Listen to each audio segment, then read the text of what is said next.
There's a moment in some psychedelic spaces where someone brings something painful into the room: grief, anger, something political, and the room gently steers them back toward the light. Focus on gratitude, stay open. Don't feed it, you'll be fine, it's okay. I've watched this happen more than once, and I've started to wonder, what are we actually protecting when we do that? In a world that frankly sometimes feels like a Black Mirror episode, I feel like collective healing is a topic we should talk about more, even if it's not always comfortable. My guest today is Daniel Miceli. Daniel has spent the last 13 years moving between personal healing and systemic work, from a year living in the Amazon in his early 20s to years of facilitating ceremony and providing migrants and refugees with much needed support. He's the kind of person who holds both things at once: his own healing and the question of what it means to heal inside systems that were never built to hold everyone equally.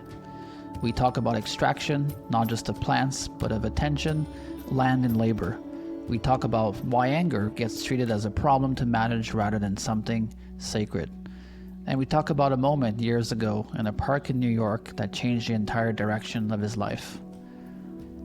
This episode asks a little more of you than some of our other episodes do. It moves through addiction, grief, violence, and some of the harder history underneath this work. If you feel comfortable, I invite you to lean into it. There's something at the other end of it worth reaching. Without further ado, here's my chat with Daniel. Hi, Daniel. Welcome to the show. So glad you're here, and a real honor to have you on the show. Thank you so much for having me here. I'm really grateful. Yeah, so the first question is something I've been meaning to ask you for a while now, which is better understanding how you got into this intersection of social activism, social justice, and healing work. What got you into this field? I'd love to know more about that. So, I am the child of migrants. My father is from Argentina. He escaped the military dictatorship in 1976 and migrated to New York. My mother is from the Dominican Republic, and she migrated with her family to New York as a child because of the conditions in the Dominican Republic, and they both met in the US. I grew up in Miami. Both of my parents struggled with addiction. My mother's side of the family, my mother is Dominican, which is a much more mixed side of the family. I acknowledge my position in that as being half Argentinian with European roots, and on my mom's side, there's quite a lot of people that are more visibly people of color. My brother was half African American and half Dominican. My brother was very much suffered from systemic harm and systemic violence. I watched very closely how my brother was treated very different from the system in regards to me and my sister.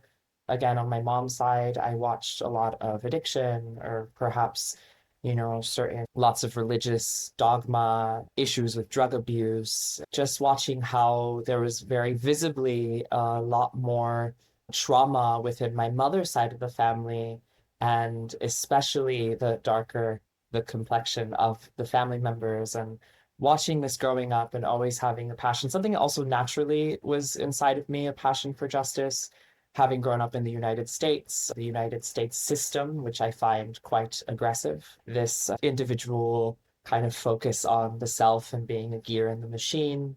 Also growing up as a child that displayed a lot of feminine qualities, how I received a lot of pushback from my environment, a lot of bullying, a lot of aggression, and growing up in a very unstable household. And I'm, yeah, and somehow through the way I went for my own individual healing and went to the Amazon jungle when I was 21 after struggling with depression, suicidal ideation.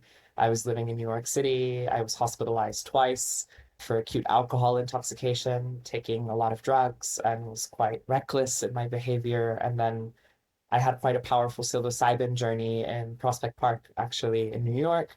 And in this mushroom journey, it felt like it was the first time that I felt this connection to my soul. And I was shown so clearly how my addiction and turning to alcohol and turning to drugs was my way of dissociating from the immense pain of all of the suffering. And I sat with two friends in the park and was just crying and crying and crying. And I remember a priest passed by us as we were sitting there, and he said, "Oh, sorry, excuse me. We're like, sorry, we'll get out of your way. And this priest just looks at us and he's like, why are you apologizing for being alive? Life is a beautiful gift. And thank you so much. He said something that was just so clear. And it was this moment of, wow, that really felt like a message from life and from the medicine of there's beauty here. And from there, I mean, I still had my issues. I still continued with substance abuse, but I knew in the background that there's something more. And then I had quite a powerful psilocybin trip that said, maybe it's time to leave and to go on a journey. And that's when I made the decision to buy a one-way ticket to Peru when I was 21 years old, went to the Amazon, spent about a year living in the Amazon, which that in and of itself was a very beautiful experience, but also a very revealing experience to me, being very young, a bit naive, going and thinking I'm only going to seek healing, and then also watching the way that the Western world was interacting with these local communities and the complexity of bringing in money and business. And I think I saw all kinds of shades of the ayahuasca world in that year that I spent in Iquitos. And from there, it just started transforming. The passion for justice has always been present for me.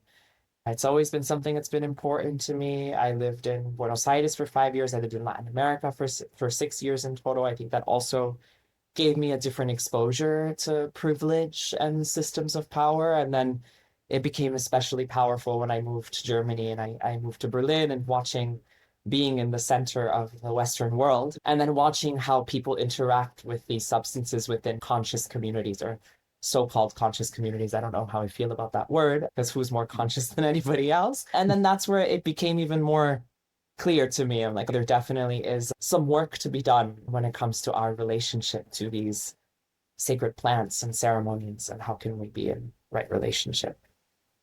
My mom was from Syria and she was displaced by the war there to go to Egypt, and a lot of her family moved away from Egypt and then joined Canada at a very young age. And I was born in a family of privilege, but if you look at my mom's side, it's fractured by war and also displacement. And so I relate also to your backdrop of suicidal ideation or like depression and those things. And for me, like my gateway from that to activism was my way to help serve the world and also to really try to heal myself in those times. And it was only after many years of doing that that I found medicine work. And I've always found that to be a beautiful transition from pure activism to psychedelic activism, and learning a lot about the systems that we built our world around, especially from indigenous people in British Columbia that were speaking about these things many years ago. And I'm curious to hear, because things have changed a little bit since about 10 years ago when I first took my first medicine journey. Like Shakuna at last year's PS 2025 named decolonization as a central theme of the unfolding of the medicine space. How did you bridge that background and those experiences into actually serving in the space? And what have you seen change in the psychedelic space since those days?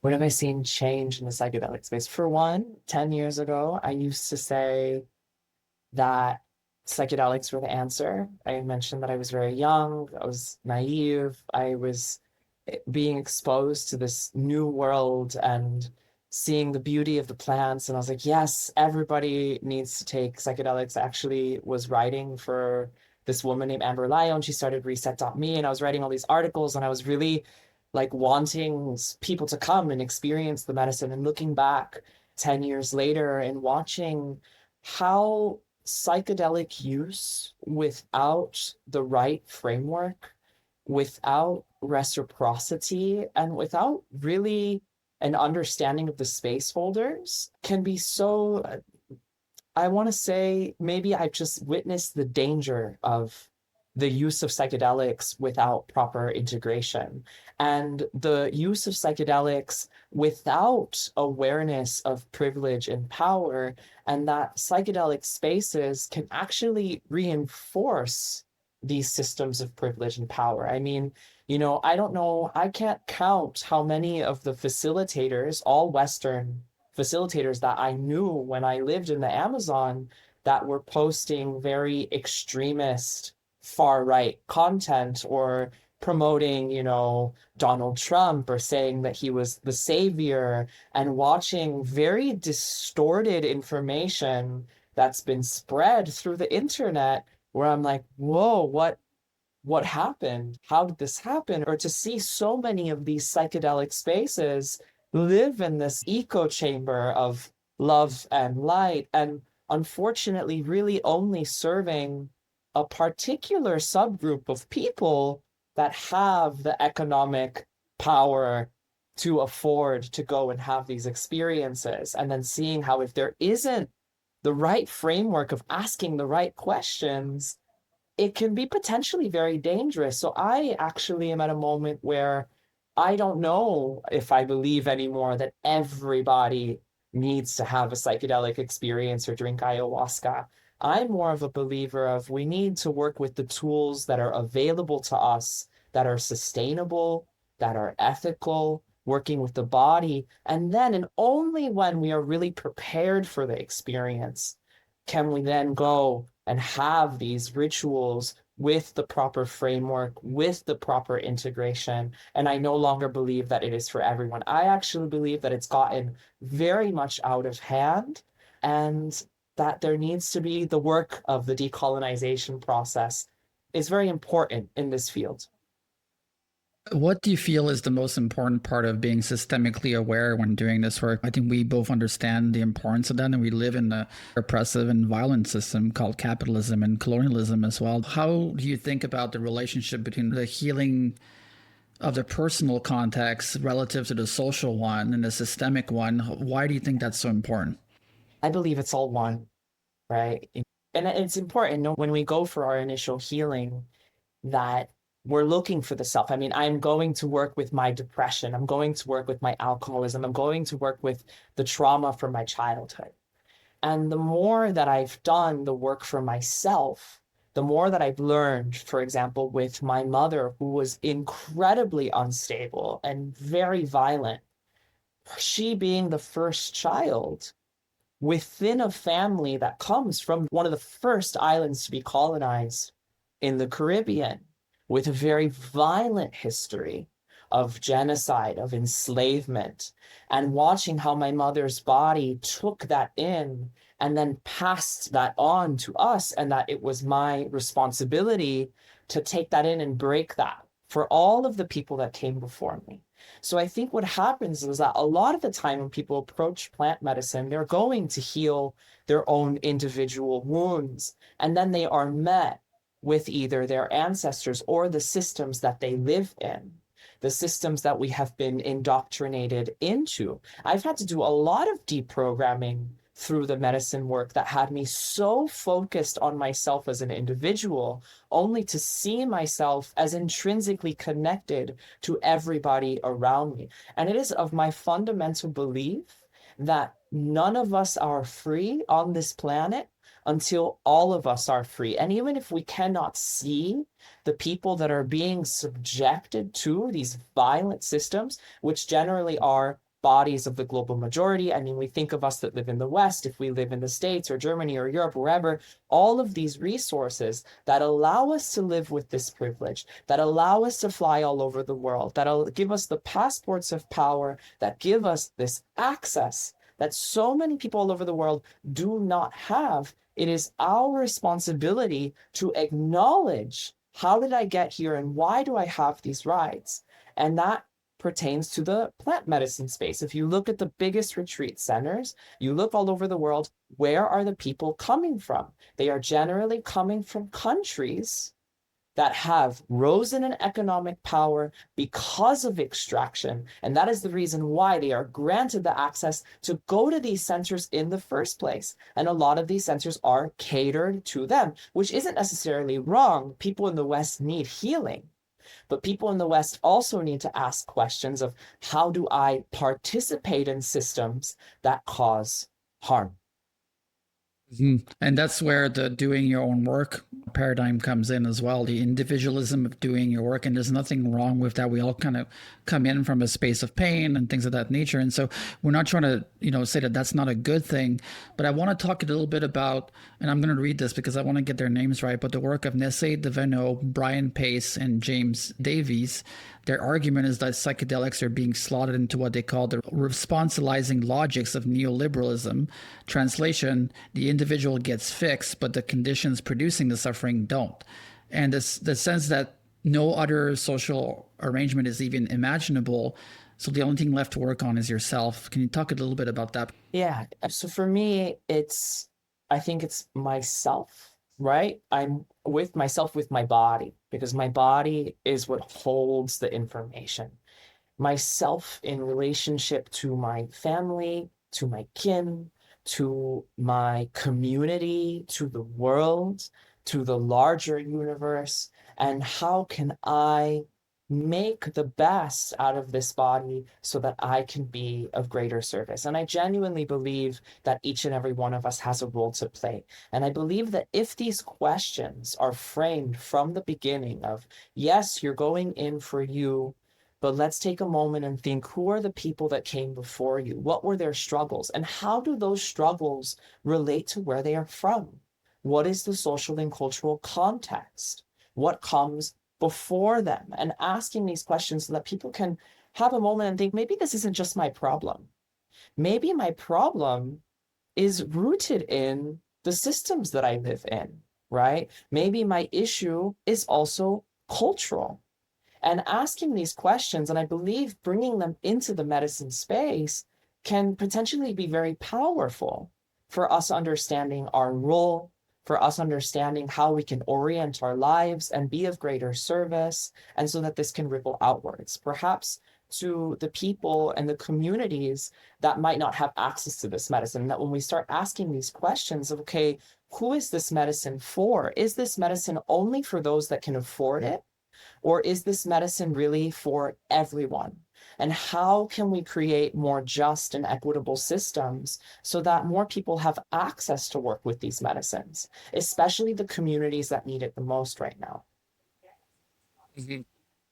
And a lot of the talk that we hear about in the psychedelic space about set and setting, which usually means the room and the medicine choice and the practitioner and those type of things that are really important for safety. But some people are now talking about collective set and setting, meaning the economical and political backdrop a person is integrating into. Does that framing land for you, and what does it mean for you?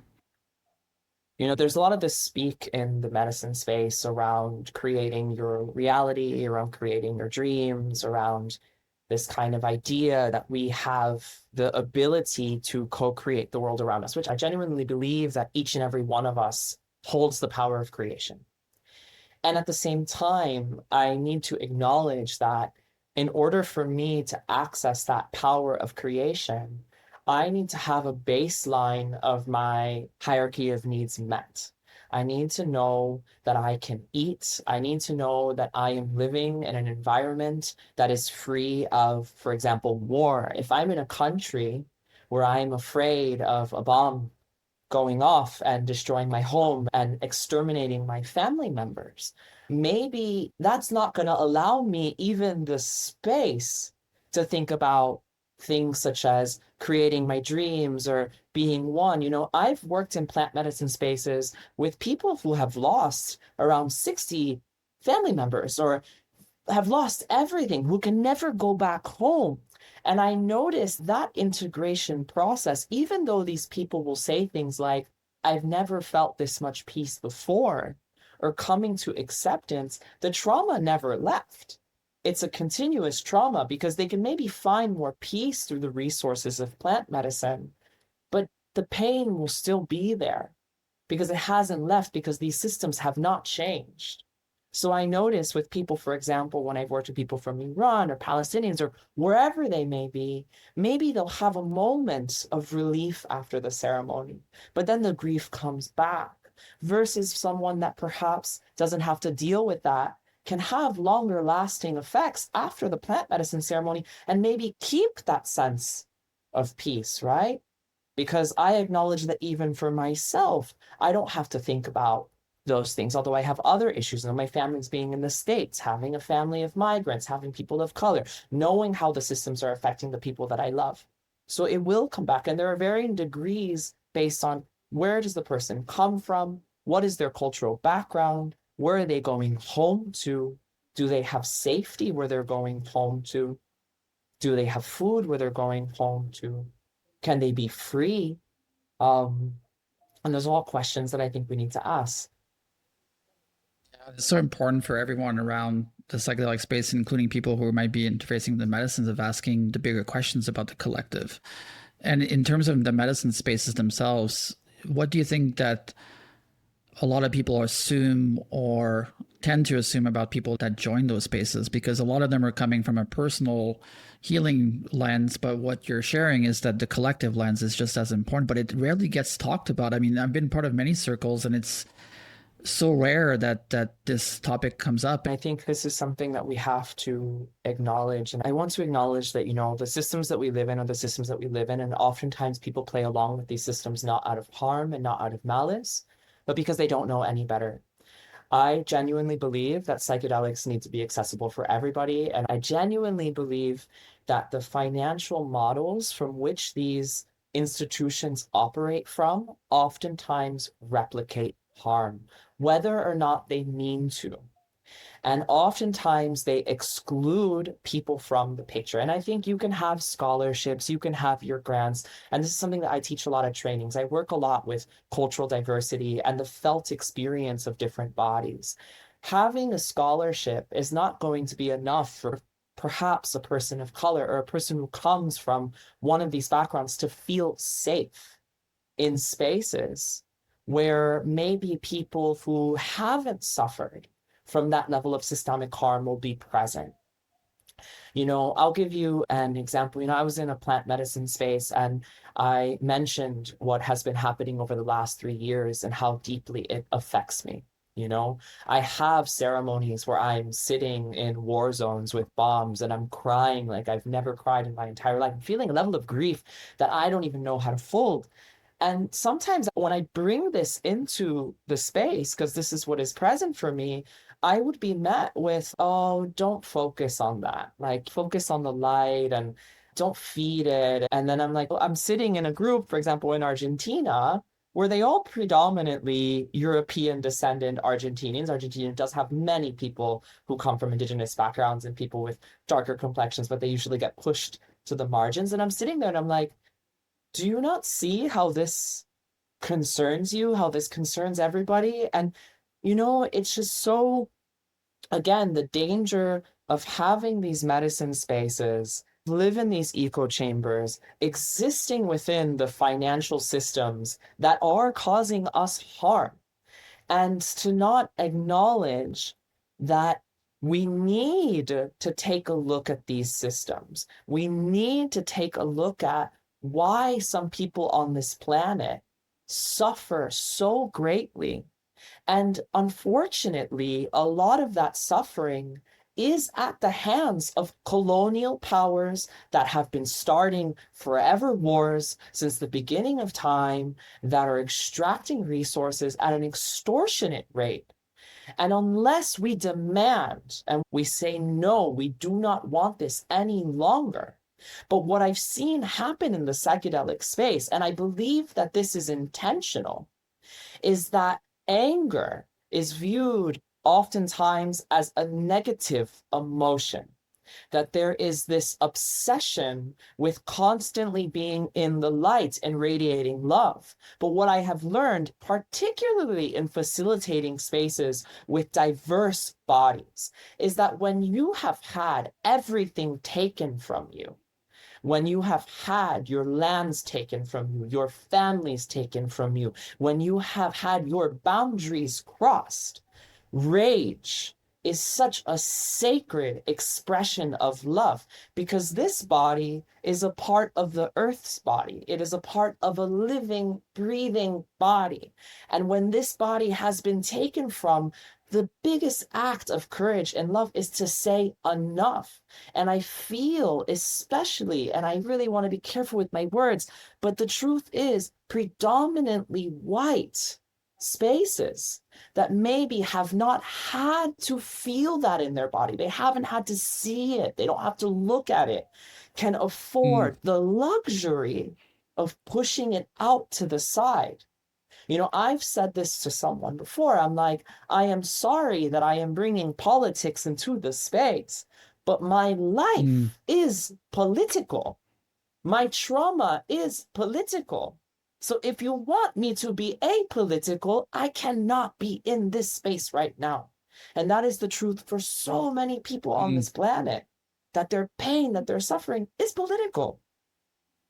I want to talk about this because it's a very juicy topic. This idea that the healing space is apolitical, and that mentioning politics is, you know, focusing away from the light. Don Kyman was on the podcast a few months ago, and he talked about the importance of being aware of our anger and aware of injustice, so that we can, first of all, notice it in our own body, but also express it and be a part of a conversation that says this is enough and this is not working for us, and so we need to be stepping into that mode of psychedelic activism, or whatever you want to call it. But can you speak a bit about that, the bypassing of the reality of the world we live in because we're focused so much on the light? And, you know, for me, everything is one, and the suffering and the pain and all of it is one, and that we can only ascend and really reach source. I really genuinely believe that the way to source is through, and that when we bypass, it's almost like we can reach a superficial layer of love or compassion. But if we really want to get there, we need to go through. My most powerful ayahuasca ceremonies, in the year that I lived in the jungle, there was always a moment of confrontation. There was always a moment where I was presented with the shadow and with the unintegrated and whatever it was that wanted to show itself, whether the institutions, the fears, the programmings. And there was always a moment where I was very terrified. And I would surrender into it, and then that would take me to God, or creation, or source, or whatever it is that we want to call it. And I believe that collectively we're living through something very similar, where a lot of these unintegrated shadows are presenting themselves perhaps through characters and caricatures like Trump that say the quiet part out loud, and they show you what it is. And they're saying, hey, look at me. Look at these systems. Come on, look at it. I don't think it's ever been this clear. So people can choose to look away, or they can choose to sit with it. But the unfortunate truth is that sitting with it is really uncomfortable. Because if we sit with it, we need to sit with, where do we participate in these systems of harm? Where do we replicate systems of harm? And that is very challenging for a lot of people to do. I do a lot of these anti-racism workshops and somatics and diversity workshops where I get people to go into different scenarios and feel it in their body, and go into the different felt experience of different bodies, such as bodies of color being much more prone to autoimmune diseases or more deaths in hospitals during childbirth. The statistics are alarming. There are very felt physiological differences from people who suffer from these systems versus bodies of privilege because of this constant stress. And when I bring that into the space, the discomfort is palpable. So for people to collectively acknowledge that requires, one, compassion. It requires compassion that it is not one's fault that they are born in privilege. And I say that as someone where I have European descendants, and I acknowledge that within my lineage, I do have privilege that other bodies within my family did not have, such as my brother, who is half African, where I watched my half African American brother be treated so differently from the system as I was. So I can hold that complexity, and I can hold, where do I have colonial behavior or extractive behavior? Because I am not perfect, and I am in a continuous process of learning. But that initial threshold, where one takes a look at, where does my behavior perpetuate harm, can be an incredibly difficult thing to sit with, an incredibly painful thing to sit with.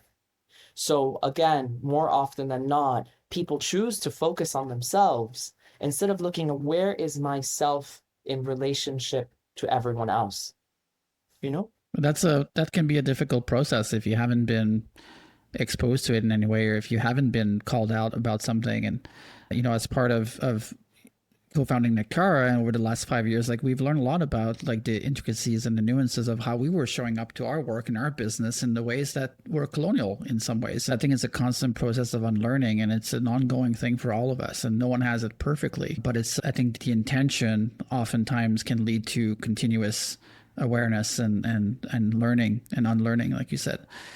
Let's talk a little bit about extraction, because that's one of the things that has come up in the space very often, actually, around lineages and extraction dynamics inside of psychedelic culture itself.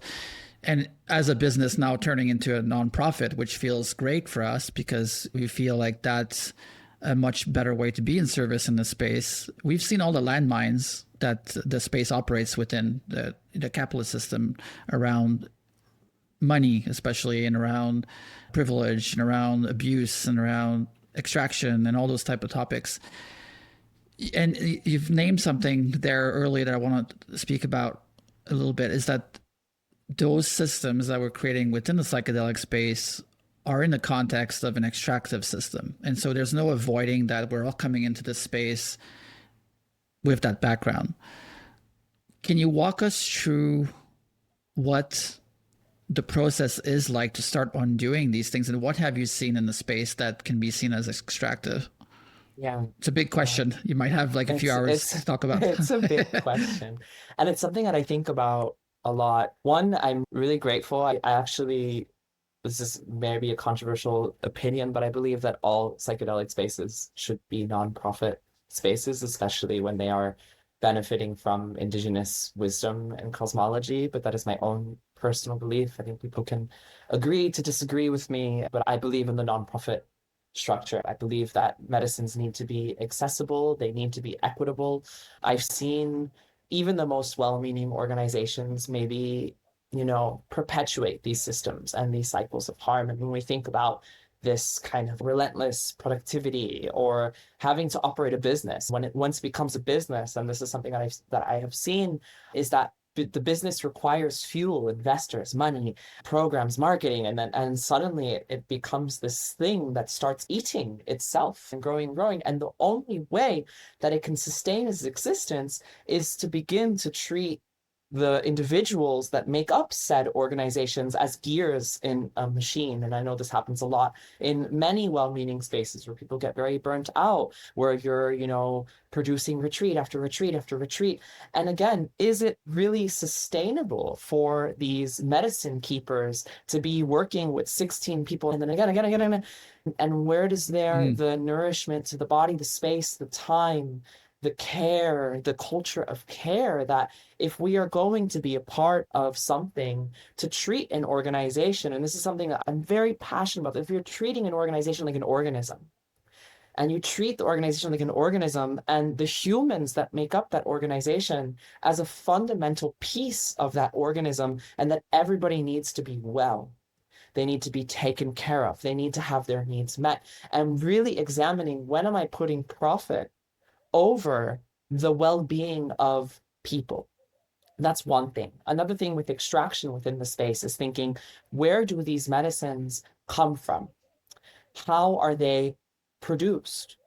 Who are the hands that till the soil? Or for example, with the bufo toads, where they come out once a year and then they come out through the rain and they stay under the ground. And how many drug cartels are coming, simulating rain, picking up the toads, taking them. I've had many bufo ceremonies where the practitioner has not even mentioned once what is happening with the local communities and how the medicine was extracted, how they got the toad. And unfortunately, this is so common, is that people begin to work and serve these medicines without having an acknowledgement of, where did this medicine come from?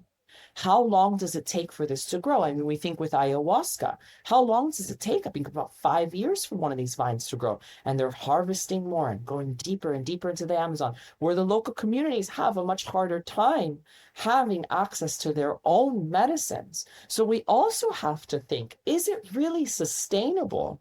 I live in Berlin. There's probably an ayahuasca ceremony every single weekend. Where people come, they do ayahuasca, they do the weekend retreat, then they leave, then they go back to work, ceremony after ceremony. And I often think, is it really beneficial for us to be taking so much plant medicine? Is it really ethical for us to be taking so much plant medicine? I've met many space holders where, unfortunately, the consumption of the plant medicine, this happened to me a lot when I was living in the jungle as well, where people would drink liters of ayahuasca. And I remember receiving very clear messages from the medicine that said, I am not an infinite resource. You don't need that much. And I would take this much, and it would send me to the center of the universe and back. And I would express this to people. I would express it to the people around me. A lot of Westerners that were living in Iquitos, and they were like, no, more, the medicine, and having an issue. I have a problem. I need to go to the medicine. And it's like, you have an issue? Go in yourself. Like, integrate the lessons. Take it, integrate it. Come back when you've done the work. And I find a lot of people do generate dependency on these medicines. And if I generate a dependency on that medicine, they're not infinite resources. That's why I'm a really big fan of mushrooms. I love psilocybins. I feel it just grows everywhere. It's local, it's sustainable, it's everywhere. But most of these medicines are not. And if we keep taking them at the rate that we're taking them, Bufo might not be here 10 years from now. And we don't know what's going to happen to ayahuasca. So unless we start thinking about the environments that they come from, and that we start creating ethical, sustainable practice and sustainable use of these plants, they might not be here to guide us for till the end of time. Like at some point, they will run out. So, anyways, I'm not sure if I answered your question. And so much of the extraction is a reflection of the systemic extractive system that we live in, right? The capitalism and colonialism. And last year was a Chicunas conference in San Francisco, and there were some elders there that were sharing that billions of dollars have been extracted from South America's jungles and forests and communities into creating medicines for the Western world.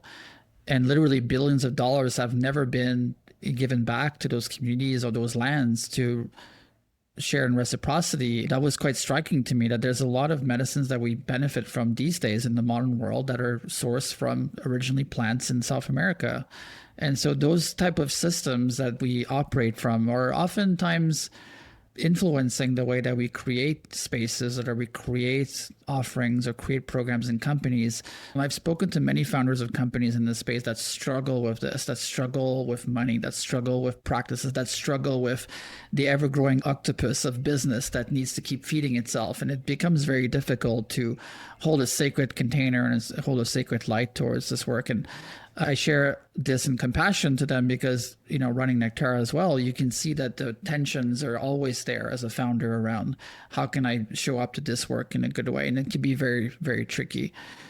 So let's talk about that for a second. How do good intentions sit along extractive patterns? Because I don't think most people actually mean harm in this work. So what's actually going on for you? So it's something I thought about when you were speaking. The issue is the system itself. No, we've built financial systems that are built on infinite growth on a planet with finite resources. And I genuinely believe that we are watching these systems begin to crumble and collapse in real time. So the issue within the psychedelic space is inherently a systemic issue. And unless spaces start asking these questions of how can we reinvent the financial economic world that we live in order to be fair, in order to run on a regenerative cyclical economy, in order to create different structures for these businesses. So if I'm going to copy and paste a structure that is causing harm onto a sacred space, I'm going to intentionally replicate harm. So it is not to say that the person is doing it out of bad intentions. It is just the unfortunate consequence of these systems themselves are not working for us as a species. We cannot keep running this way. So I really believe that people need to start exploring what way can I run these organizations? Maybe the dream isn't to have a bunch of super large scale organizations. Maybe the future is local organizations that serve their local communities, that are run locally and smaller and more grassroots, and that people can work with local space holders and community builders. Maybe that's not the reality that we live in today. And these big centers have a function, they have a purpose. And to ask these questions of, okay, how can I ensure that I'm doing this work with integrity, with ethics? How can I make sure that I'm giving back to the local communities, funneling the money back into local projects? How can I ensure that people are taken care of? Am I taking care of the space holders within the space? So there's a lot of questions that I think need to be asked. I think fundamentally it is a larger issue So the second that these centers need to act and exist within these structures, they will unintentionally perpetuate harm. So I think it's about having the guardrails in place. Is my organization trauma informed? Am I putting humanity over infinite growth? Am I thinking about the sustainability of this practice? And maybe it's something that will take years to work through. But I really believe, especially when people are working with profit, because I've seen it happen a lot to organizations that I really believe mean that unless they're continuously doing the work and maybe even working with external consultants, people that can mirror back at them, people that can ask them these questions, it's very easy to get caught in the machine. It's very easy to get caught in the pressure.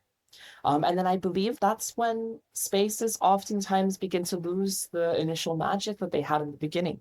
Every month on Nectar, we offer a circle for people who to come and discuss these important questions of decolonization and how do we show up in this work, but also just in our personal life, and how do we navigate such a chaotic, fractured, fragmented, whatever you want to call it, world that is constantly pulling at us to step out of what we might have experienced from a psychedelic journey, the oneness, the unity, and all those type of things, but actually really live that in the real world, which is the real test and the real challenge of actually how do we integrate these teachings into a world that is asking us to be the complete opposite almost all the time. And so we're up to some really big work, when we're trying to talk about systems change. It's not a one-stop quick fix. It's a multi-decade generational thing where for me, where that sort of work really landed for me was when I had my son, Noah, who just turned 10. And that was like, okay, now there's a next line, to take care of and to really,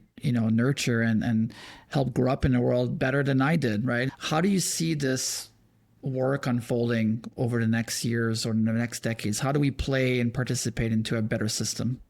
Yeah. So for me, this is something that I think about a lot for my own personal practice.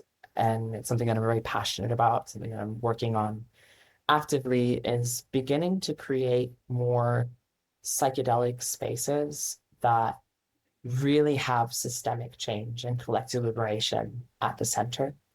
I really believe that organizations and that more organizations need to step up and step into the field that can provide this space for people to come together to ask these questions, to look at the different layers of, yes, we need to first look at ourselves and our wounds and our pain, and then open up to the community, open up to humanity, and that spaces need to be facilitated that bring this into the forefront, that we need to stop looking at psychedelics through the Western lens of this is for me, this is for my healing, and start creating spaces that can really ask these questions. And to be honest, I've done a lot of research on this topic, and I know that there's a lot of organizations in the space. I know the work of Charlotte and the work of People of Color Collective there and Chakruna, so on, but there isn't enough, to be honest.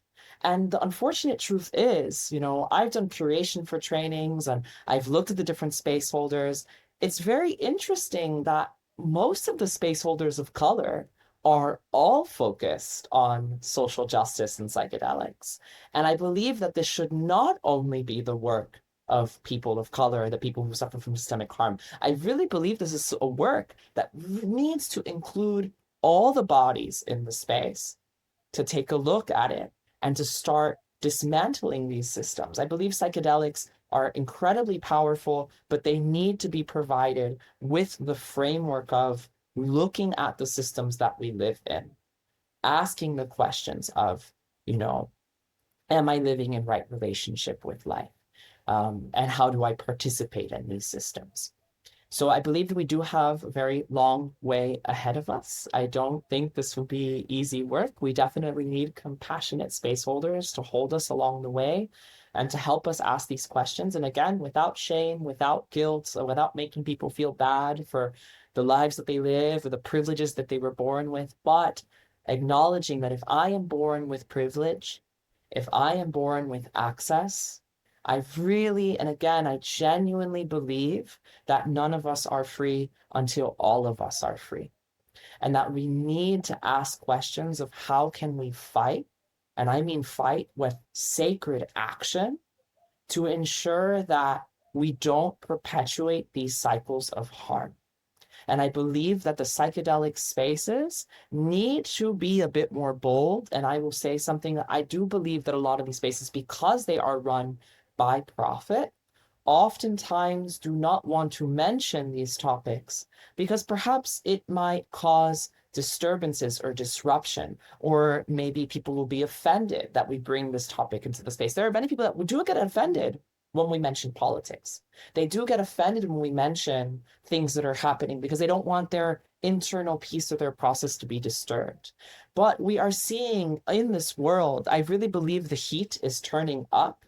And there will be a moment in time where even the most privileged, even the people who have been able to shield themselves, will no longer be able to do so anymore. And I believe that is what's happening, for example, in the US.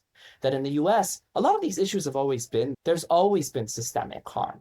There's always been inequality. There's always been the private prison system and the police and all of the different layers. The only difference is that now it's become much more in everybody's face. Yeah, many more people are oppressed, and like the country was built on genocide, basically. So you can't avoid the history and the foundation it was built on. So now more people are being exposed, and that's actually what I want to talk about. Is sort of this, I don't know, this war on empathy or inclusion, or the war on being kind to each other. It feels like there's a movement that's been happening for many years now, and it could be related totally to the social political environment in the US and other places where it was based on colonialism. And so colonialism was a violent system, and now it's really come and shown its ugly head recently in a more public way, and in politics especially, around caring for each other is so woke and weak. It's become even a little bit harder to even speak about these things and also be open about, you know, your way of thinking about the world, because it might be seen as political, but actually human empathy is a common trait. It's not something that is political at all. It's compassion, it's empathy, it's having compassion for people that I cannot see and I cannot feel. You know, the mother holding the pieces of her child could be my mother, it could be anybody, and I see them as intrinsically a part of me.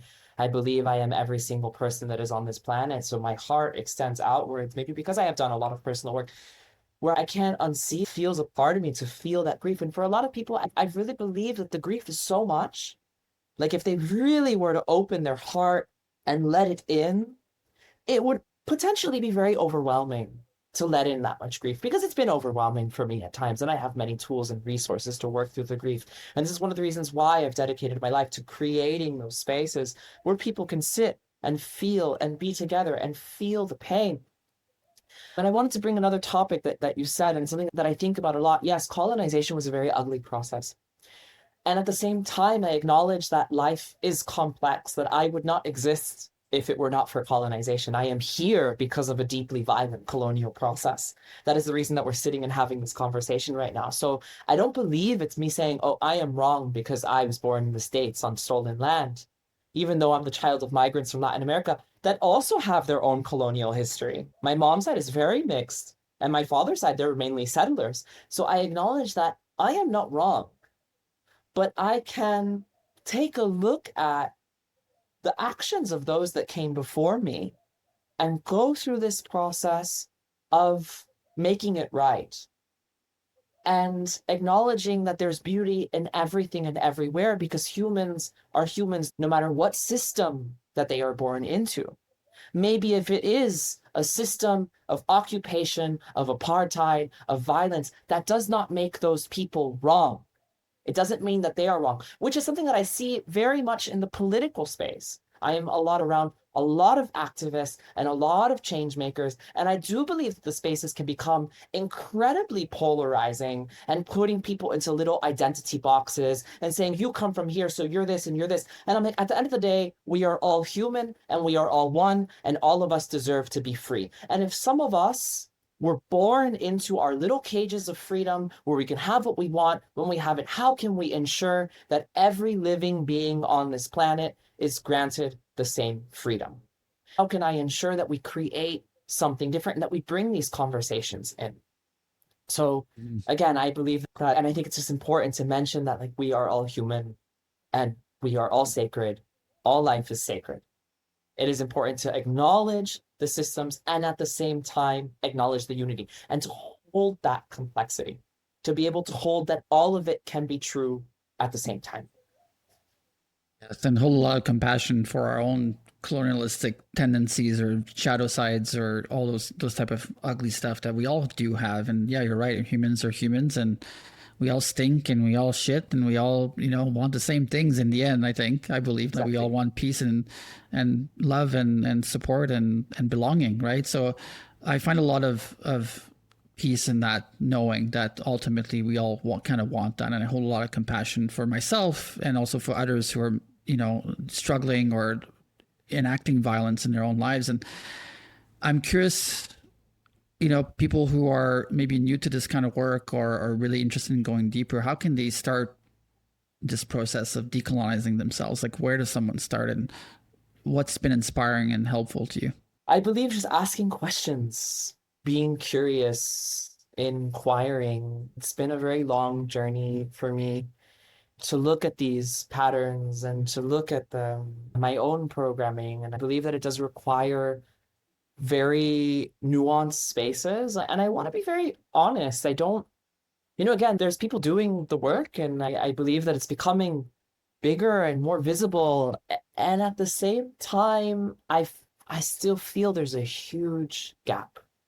That I really feel that we're just at the beginning of this work, and that it just takes a lot of curiosity and compassion and searching for spaces where these conversations are present, where people are doing the work. I really believe also taking a look at, like, I'll give you an example. I've studied many different modalities, and then I started asking myself the question, okay, why was it that in all of my trauma trainings, most of my teachers were Europeans?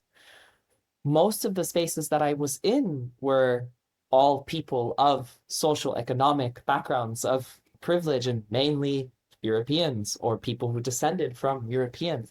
And I started doing the work of seeking out different teachers, different lineages. I mean, I've also worked much with indigenous communities, but I speak more of my technical trainings with somatics and resourcing, all these things. And I started looking at that and saying, well, okay, there's something that is off there. Where can I find? And then doing my own research and looking for different alternatives, looking for different, the work of Resma Menakem or Bayo Kamalafe, or looking at different space holders. Atira Tan, I really appreciate that she's done this work, and looking for just alternatives. And at the same time, I can't say that there's enough to counterbalance everything else. I think it is Mhm. still very new and emerging.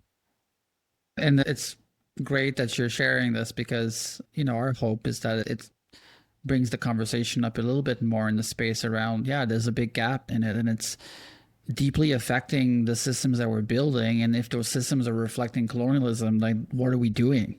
Like, and I think there's a lot of mirages and a lot of sort of taking the comfortable highway instead of the difficult one, which this work is difficult because, like you said earlier, it confronts you with your own shit and your own tendencies and your own lineage and your own history. And it can be very difficult to do that work. And it's a continuous road for all of us. And what's something that gives you hope? What's something that's really making you hopeful for this unfolding for all of us? Yeah, I've been on this plant medicine journey for, it's been almost 13, 14 years now. And uh, it's interesting. I've really, from my own personal plant medicine process, it's going to sound very strange, but since the world has started getting heavier, I can really say that my journeys with psychedelics, I've probably had some of the most powerful journeys within the last 3 years of really feeling, and I can't, and some people might call me woo woo, or I even have this when I go into these political spaces and I mention hope, and people look at me like, how can you be hopeful? Like, what are you talking about? And I really believe that we're watching, it's almost like things are becoming so polarizing and so in our face that I really have a sense that the world will shift dramatically in the next couple of years. I believe we will see a mass awakening of people that will see the systems for what they are.